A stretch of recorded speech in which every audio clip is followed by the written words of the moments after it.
Galera, na aula anterior a gente viu duas formas de produzir campo magnético, com ímãs ou com corrente elétrica. A gente viu também o seguinte, né? Quando a gente tem interação entre dois campos magnéticos,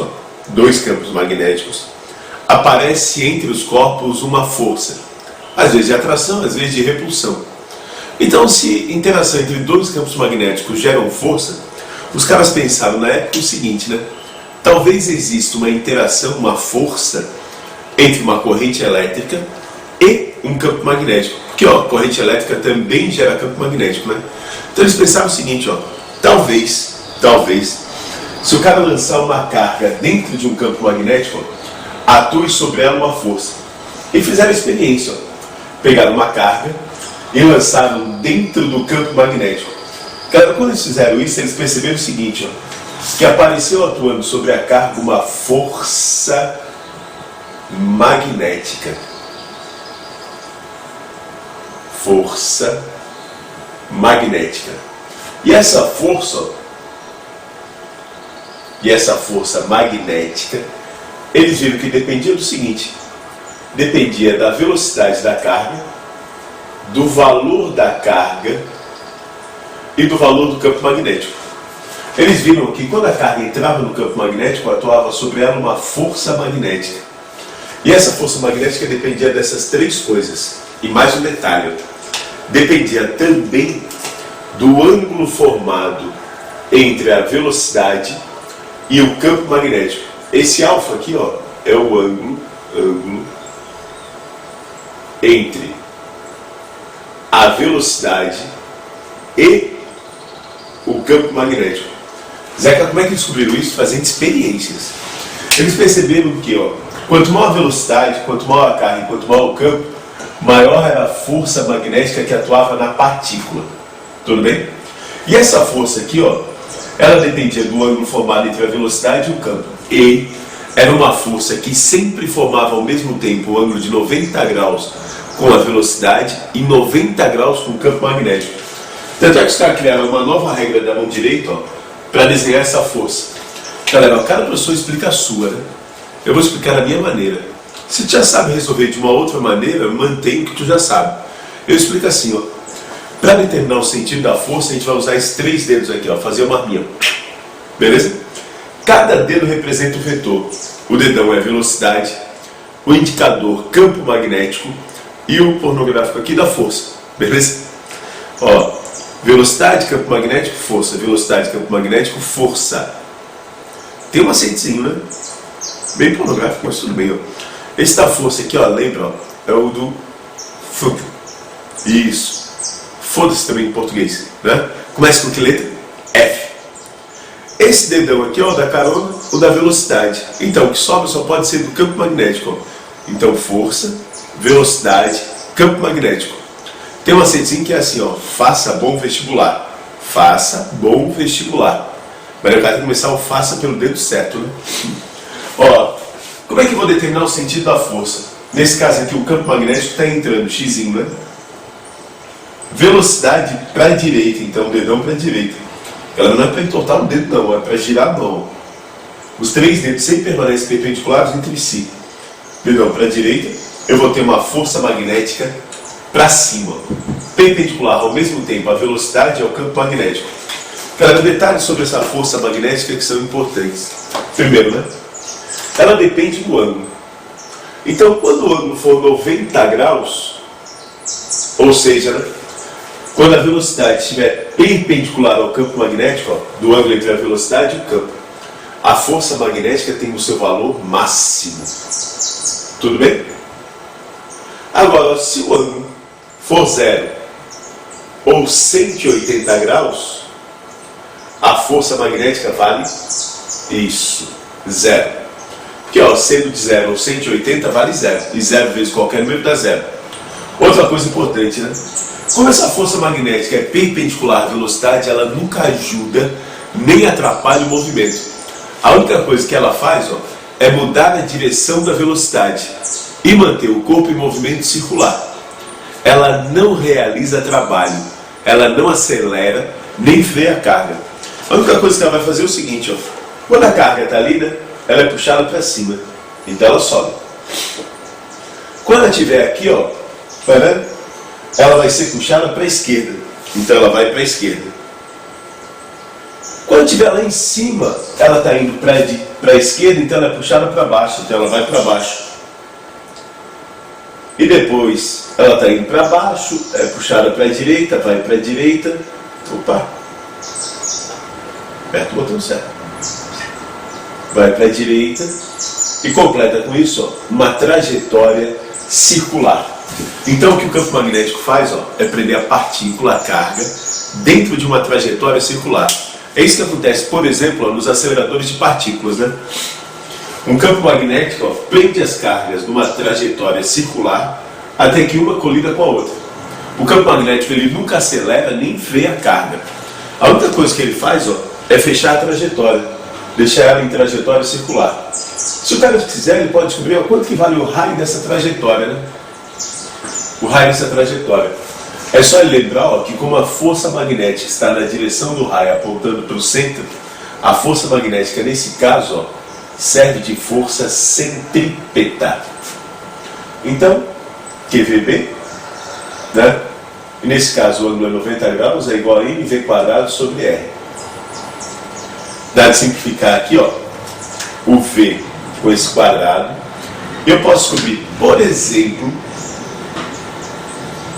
quanto que vale o raio da trajetória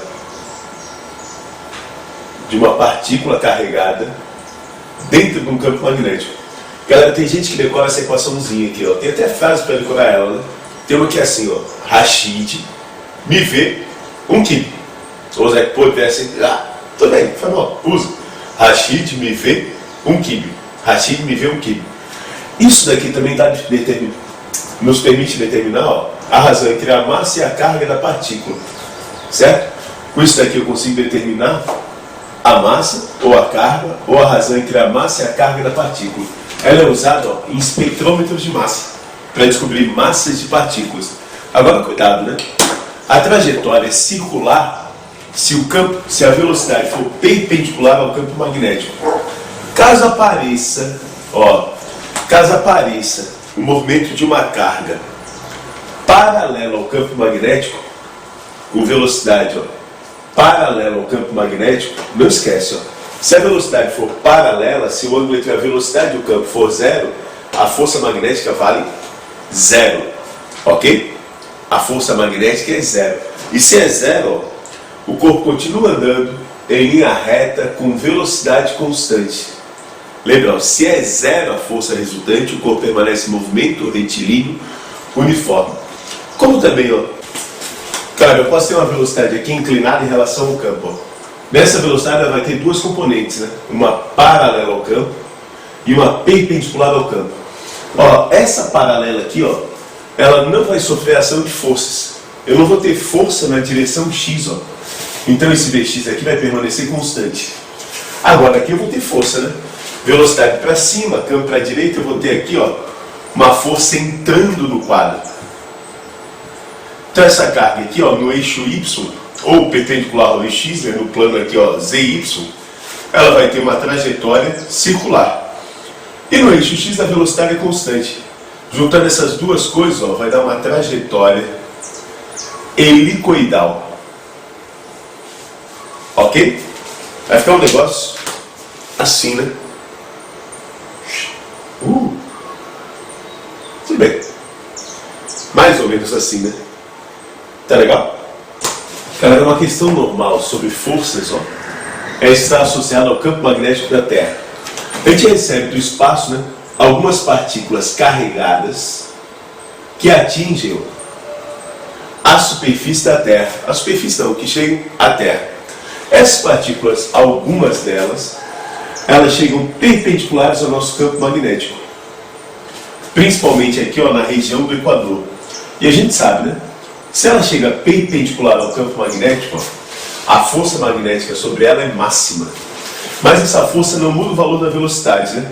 O campo aqui é para cima, velocidade, vai ter aqui uma força entrando. Essa força apenas desvia e manda a partícula de volta. Mas tem algumas partículas, ó, que chegam próximas aos polos. O campo aqui, ó, entrando no sul, essas partículas vão ter velocidades paralelas ou praticamente paralelas ao campo magnético. E a gente sabe que nesse caso aqui a gente não tem força magnética. Ok?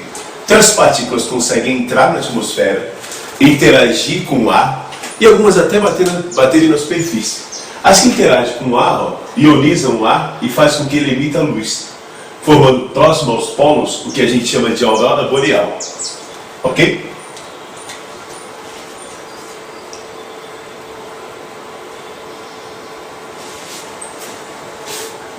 Certo?